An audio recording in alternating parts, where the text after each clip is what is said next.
शिक्षा coaching classes में आप सभी लोगों का एक बार फिर से हार्दिक स्वागत है। कल हमने बाल विकास पेडागोजी के 23 क्वेश्चन किए थे। आज हम 22 क्वेश्चन और करेंगे और टोटल कुल मिलाकर हम आज और कल 45 क्वेश्चन कर देंगे। इसके बाद जो 15 क्वेश्चन बचेंगे वो हम कल करेंगे। तो चलिए शुरू करते हैं। 24 क्वेश्चन। आप अपने विद्यालय के विद्यार्थियों की बहुमुखी प्रतिभा पहचानने के लिए क्या करेंगे? ए, सांस्कृतिक कार्यक्रमों का आयोजन करेंगे। बी, विद्यालय की पत्रिका के लिए छात्रों को लेख लिखने के लिए उत्साहित करेंगे। या सी, ए और बी दोनों ही अपनाएंगे। या डी, अब अभी अध्यापकों और अभिभावकों का सहयोग प्राप्त करेंगे। तो देखिए, अगर किसी बच्चे की जो बहुमुखी प्रतिभा है उसको पहचान करने के लिए हम क्या करते हैं?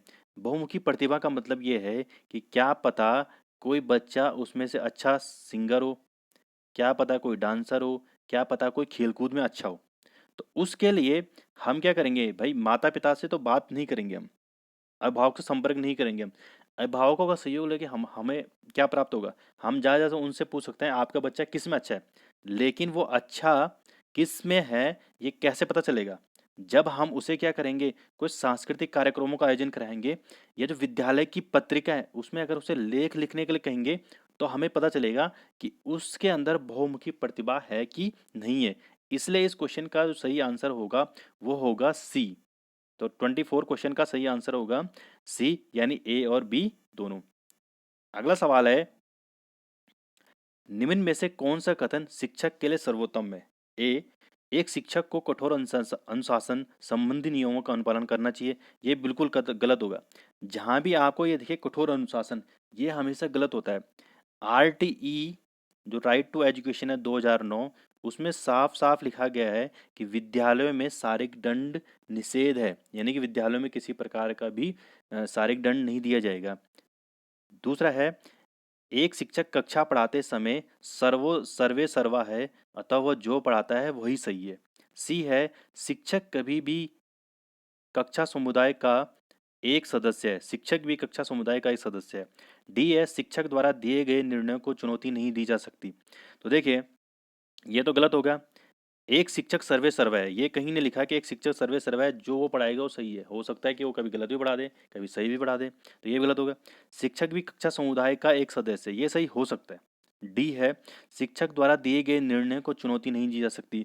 शिक्षक द्वारा जो भी निर्णय दिए जाते हैं उनको चुनौती बिल्कुल दी जा सकती है, जरूरी नहीं कि वो पूर्णतः सही हो। तो ये भी गलत हो गया, ये भी गलत हो गया। तो सही कौन सा होगा? शिक्षक के लिए सर्वोत्तम क्या है कि शिक्षक भी कक्षा समुदाय का क्या है, एक सदस्य है। चलिए अगला क्वेश्चन करते हैं।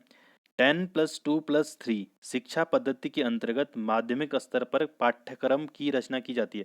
पाठ्यक्रम का मतलब होता है इंग्लिश में करिकुलम, यानी कि जो आपका डिसाइड करेगा करिकुलम कि नाइन्थ में कैसा कैसा आपका करिकुलम होगा या 10th में कैसा होगा। तो ये कौन निर्धारित करता है? तो देखो, एनसीईआरटी भी करता है। एनसीईआरटी के द्वारा क्या सीबीएसई का पाठ्यक्रम जारी किया जाता है। इसी प्रकार स्टेट बोर्ड भी होता है अलग अलग, तो स्टेट बोर्ड भी करता है। राज्य की माध्यमिक शिक्षा परिषद द्वारा भी होता है। माध्यमिक शिक्षा का मतलब होता है 9th 10th 11th 12th।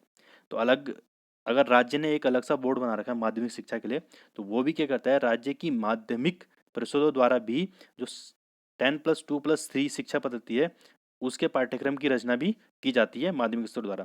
तो इसका मतलब ये तीनों के तीनों क्या होंगे, सही होंगे। यानी कि इन उपरोक्त के द्वारा क्या किया जाता है, जो पाठ्यक्रम है वो निर्धारित किया जाता है।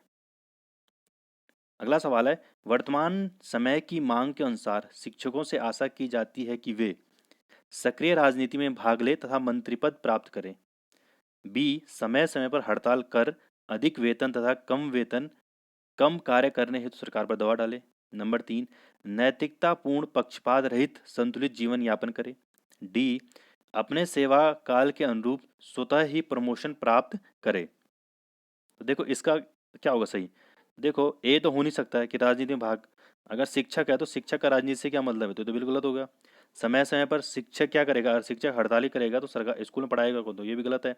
डी है, नैतिकतापूर्ण पक्षपात रहित संतुलित जीवन यापन करे। ठीक है, ये बिल्कुल सही है कि वो पक्षपात ना हो। एक शिक्षक जो है वो बिल्कुल पक्षपात रहित हो और बिल्कुल संतुलित जीवन एक करे। संतुलित जीवन का मतलब ये है कि वो स्कूल में बिल्कुल अध्यापन पे बिल्कुल ध्यान दे, जो उसको कार्य सौंपा गया है उस कार्य को पूरी पूरी तरह से करे। डी आ गया कि अपने सेवा काल के अनुरूप स्वतः ही प्रमोशन प्राप्त करे। तो ये तो खैर होता ही है, लेकिन एक शिक्षक से क्या उम्मीद की जाती है? एक शिक्षक से यही तो उम्मीद की जाती है कि वो बिल्कुल नैतिक हो और बिल्कुल पक्षपात रहित हो, और जो उसका कार्य है अध्यापन कार्य, वो उसको क्या है बखूबी निभाए विद्यालय में जाके। तो इसका सही आंसर होगा सी। अगला है 28 कि पीटीए, पीटीए का संक्षिप्त शब्द का पूर्ण अर्थ है। तो पीटीए का पूर्ण जो रूप होता है वो होता है parent teacher association, association, parent teacher association, association होता है पीटीए का मतलब। ठीक है।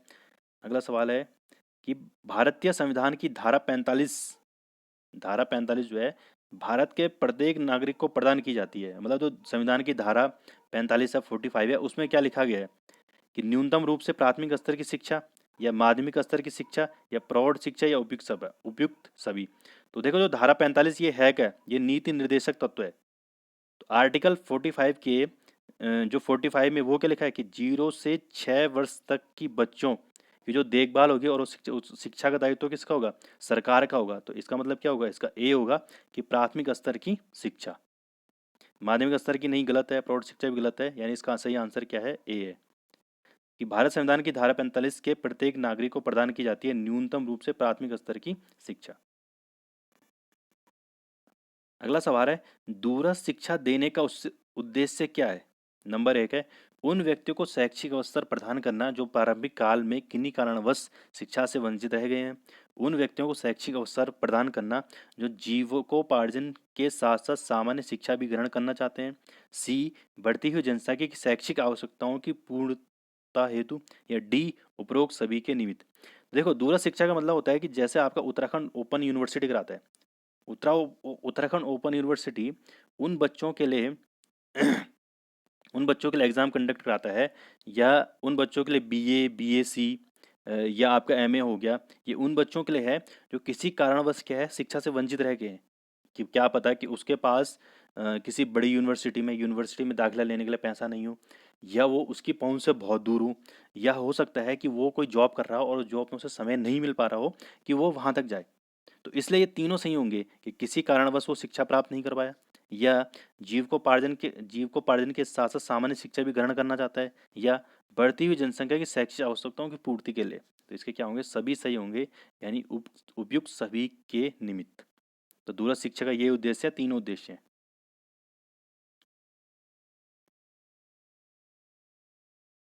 अगला जो सवाल होगा, भारत में माध्यमिक शिक्षा का सबसे दुर्बल पक्ष क्या है? अनुपयुक्त शिक्षा प्रणाली है, अयोग्य शिक्षकों का होना है, राजनीतिक हस्तक्षेप है, या शिक्षा का व्यवसाय मुखी न होना। तो देखिए सबसे जो दुर्बल पक्ष हम कहेंगे शिक्षा का, वो क्या होगा? ये डी होगा इसका सही है, शिक्षा का व्यवसाय मुखी ना हो पाना। अनुपयुक्त शिक्षा प्रणाली, ये जरूर नहीं है कि अनुपयुक्त शिक्षा प्रणाली, उपयुक्त शिक्षा प्रणाली है, प्रणाली तो खैर सही है। अयोग्य शिक्षक भी नहीं है, टीचर हमेशा ट्रेनिंग लेके आता है, बीएड करके आता है। राजनीतिक हस्तक्षेप शिक्षा में होता नहीं है। ठीक है। नीतियां बनती हैं, नीतियों के अनुसार ही सारे के लागू होते हैं। तो इसका क्या होगा? 31 का डी होगा कि शिक्षा का व्यवसाय मुखी ना होना। यानी कि व्यवसाय मुखी होने का मतलब ये है कि जो शिक्षा दी जा रही है वर्तमान प्रणाली में, उससे क्या है कि हम कोई व्यवसाय व्यवसाय नहीं कर सकते। जैसे कि बीए, अब आप बीए करके क्या कोई आपको उससे नौकरी दे देगा? नहीं देगा ना नौकरी। भाई आप गवर्नमेंट सेक्टर में जा सकते हैं, लेकिन प्राइवेट सेक्टर में आपको बीए में ऐसी कोई जॉब नहीं मिलेगी। तो इसको कहते हैं व्यवसाय मुखी शिक्षा। अगला जो क्वेश्चन वो है शिक्षण प्रशिक्षण के संदर्भ में पीटीटी का क्या अर्थ है? तो पीटीटी का अर्थ क्या होता है? Pre teaching for teachers training, या प्री सर्विस टीचर ट्रेनिंग, या फिजिकल ट्रेनिंग फॉर टीचर, या डी है ए व सी दोनों। तो देखो जो पीटीटी है उसका मतलब pre testing for teachers training, ये फिजिकल ट्रेनिंग फॉर टीचर्स दोनों होते हैं। तो इसका सही आंसर होगा ए और सी दोनों। तो 32 का होगा डी, ए और दो तीनों। अब आपका 33 क्वेश्चन, ईस्ट इंडिया कंपनी ने सर्वप्रथम किस कॉलेज की स्थापना की? तो देखो ये एक फैक्ट है, ये आप याद रखते हैं कि जो ईस्ट इंडिया कंपनी है उसने जिस सबसे पहले कॉलेज की स्थापना की थी वो था आपका, इनमें से कोई नहीं,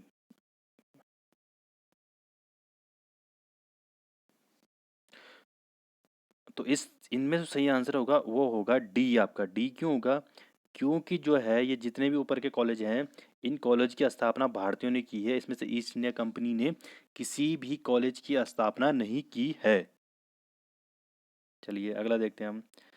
34 है कि काशी हिंदू विश्वविद्यालय की स्थापना की गई थी। तो जो काशी हिंदू विश्वविद्यालय की स्थापना है वो ब्रिटिश काल में ही की गई थी। तो इसका सही आंसर होगा बी। ये सब फैक्ट है, आपको याद रखना है, इसमें कुछ समझाने के लिए है नहीं।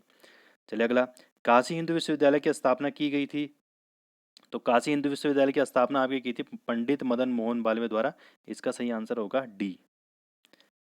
अगला है 36। ये क्वेश्चन आ सकता है, ये क्वेश्चन बहुत इंपॉर्टेंट है कि NCTE का पूरा नाम क्या है?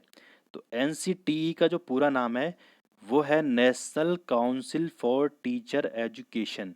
National council for teacher education. तो NCTE का आप बिल्कुल नाम याद जरूर रखिएगा, ये बहुत इंपॉर्टेंट है। अगला क्वेश्चन बहुत इंपॉर्टेंट है कि नई शिक्षा नीति का मुख्य उद्देश्य क्या है?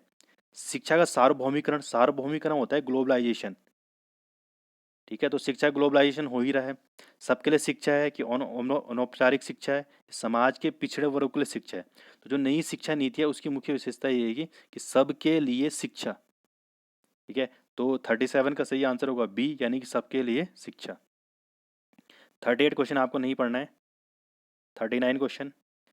विद्यालय में जो एनसीसी का प्रशिक्षण देने का मुख्य उद्देश्य क्या होता है? विद्यार्थियों को शारीरिक रूप से पुष्ट करना। बिल्कुल सही होता है कि एनसीसी के बाद शारीरिक रूप से पुष्ट होते हैं। कि राष्ट्र की रक्षा के लिए योग्य सैनिकों का चयन करना। एनसीसी के बाद आप आर्मी में अप्लाई कर सकते हैं आराम से। विद्यालय में नेतृत्व की भावना का विकास करना। बिल्कुल, इनमें क्या है, नेतृत्व की भावना का विकास भी होता है। तो इसका सही आंसर क्या होगा? डी होगा, यानी कि उपरोक्त सभी। अगला क्वेश्चन है 40। विद्या विद्यालय महाविद्यालयों में एनएसएस कार्यक्रम चलाने का मुख्य उद्देश्य क्या है? छात्रों में पारस्परिक मेलजोल करना। बी है आपका विद्यार्थियों में सामाजिक भावना का विकास करने हेतु। सी विद्यार्थियों में श्रम के प्रति सकारात्मक दृष्टिकोण विकसित करने। या डी समता का दृष्टिकोण था ऊंच नीच के भेदभाव समाप्त करने हेतु। तो बताइए इसमें सही आंसर क्या होगा? तो इसमें जो एनएसएस का जो मुख्य उद्देश्य है शुरू चलाने का, वो क्या है कि विद्यालय में वो क्या करें, कुछ श्रम दान करें। शर्म का मतलब वाले श्रम नहीं है, श्रम का मतलब कि वो कुछ ना कुछ कार्य करे देश के लिए, समाज सेवा, मतलब जिसको श्रम कहते हैं, श्रमदान कहते हैं जिसको, कि वो करे। ये नहीं होगा कि छात्रों में पारस्परिक मेल मिलाप करना। छात्रों में पारस्परिक मेल मिलाप तो स्कूल में हो ही रहा है। सामाजिक भावना का विकास करना ये भी नहीं है, बल्कि सही आंसर क्या है कि विद्यार्थियों में श्रम के प्रति सकारात्मक दृष्टिकोण विकसित करना। अगला क्वेश्चन है, एक अच्छा शिक्षक वो है जो कक्षा में कठोर अनुशासन। ये तो बिल्कुल गलत होगा, ये तो देना ही नहीं है। गृह कार्य भी नहीं देना है बिल्कुल बच्चों को। छात्रों को आंतरिक परीक्षाओं में अच्छे अंक प्रदान करना। अच्छे अंक जो जो बच्चा जिस जैसा करेगा उसको इंटरनल में वैसे ही मार्क्स देने चाहिए। तो इसका सही आंसर क्या होगा कि एक अच्छा शिक्षक वो है जो छात्रों के विकास में रुचि ले। बिल्कुल विकास में रुचि के लिए। अगर कोई बच्चा खेल कूद में अच्छा है तो वो क्या है, उसको वहाँ विकसित करे। अगर कोई बच्चा डांस में अच्छा है तो उसको वहाँ विकसित करे। अगर कोई सिंगिंग में अच्छा है तो उसको वहाँ विकसित करे। तो एक अच्छा शिक्षक को है जो छात्रों के विकास में रुचि ले। अगला क्वेश्चन है, कक्षा शिक्षण का प्रमुख उद्देश्य है छात्रों का मानसिक विकास करना, शारीरिक विकास करना, नैतिक विकास करना। या डी मानसिक व नैतिक विकास करना। देखो क्लास में क्या शिक्षण होगा? क्लास में शारीरिक शिक्षण तो होता है नहीं। तो सर क्लास में क्या शिक्षण होगा? या तो मानसिक होता है या तो नैतिक होगा। तो दोनों होगा, मानसिक व नैतिक विकास करना। डी है, एक शिक्षक तभी सफल होता है जब वह छात्रों से सहयोग लेता है, कक्षा में कड़ा अनुशासन करता है। बिल्कुल गलत होगा। समय का पाबंद होता है। या डी छात्रों पर समुचित ध्यान देता है। तो एक अच्छा शिक्षक वही होगा जो छात्रों पर क्या है, पूरा का पूरा समुचित ध्यान दे, बिल्कुल अच्छे से ध्यान दे। तो 43 का होगा डी। अगला सवाल है, एक शिक्षक का सबसे उत्तम गुण है। एक शिक्षक का सबसे उत्तम गुण है छात्रों के साथ मित्रतापूर्ण व्यवहार, उसमें लचीलापन होगा, पक्षपात रहित होना। या डी है अच्छे भाषण देने की योग्यता। शिक्षक का सबसे अच्छा गुण क्या है कि वो बिल्कुल क्या हो, पक्षपात रहित हो। बिल्कुल बच्चों के साथ कोई भी क्या ना करे, पक्षपात ना करे। ऐसा नहीं कोई बच्चा पढ़ने में अच्छा है तो उस पर ज़्यादा अटेंशन देना, कोई पढ़ने में अच्छा नहीं तो उस पर कम अटेंशन देना। ठीक है, तो इसका क्या होगा, सी, कि वो बिल्कुल क्या हो, पक्षपात रहित हो। 45 है, शिक्षण प्रक्रिया का सर्वाधिक महत्वपूर्ण घटक है। सामाजिक संबंध, या शिक्षक छात्र संबंध, शिक्षक अभिभावक संबंध, या शिक्षक प्रधानाचार्य संबंध। तो क्या होगा, शिक्षण प्रक्रिया का सर्वाधिक महत्वपूर्ण घटक क्या है, कि शिक्षण क्या होता है, शिक्षण हमेशा शिक्षक और छात्र के बीच होता है। तो इसका आंसर, सही आंसर क्या होगा, बी। यानी शिक्षण प्रक्रिया का सर्वाधिक महत्वपूर्ण घटक क्या है, शिक्षक और छात्र के बीच संबंध। आज का अंतिम क्वेश्चन होगा ये, शिक्षक के सम्मान को बढ़ाने में सहायक है शिक्षक में साहित्यिक क्षमता, सांस्कृतिक आयोजन करने की योग्यता तथा छात्रों के लिए भ्रमण करने की व्यवस्था करना, सांस्कृतिक कार्यक्रमों का आयोजन करने की क्षमता, सामाजिक सेवा कार्य करने की योग्यता तथा छात्रों के लिए भ्रमण करने की व्यवस्था। सी है, छात्रों के नियमित शैक्षिक भ्रमण के आयोजन की क्षमता, सामाजिक सेवा का आयोजन तथा सांस्कृतिक आयोजनों को करने की क्षमता। या डी, साहित्यिक क्षमता, सांस्कृतिक कार्यक्रमों का आयोजन, सामुदायिक सेवा एवं छात्रों के लिए भ्रमण की व्यवस्था करना। तो इसका सही आंसर क्या होगा, इसका सही आंसर होगा डी, कि शिक्षक के सम्मान को कैसा बढ़ाना चाहिए, कि शिक्षक में क्या होना चाहिए, साहित्यिक क्षमता होनी चाहिए, सांस्कृतिक कार्यक्रम को आयोजन करे, सामुदायिक सेवा करे, छात्रों के लिए भ्रमण की व्यवस्था करे। तो इसमें सारे की सारी चीज़ें आ गई। तो धन्यवाद, आज के लिए इतना ही होगा।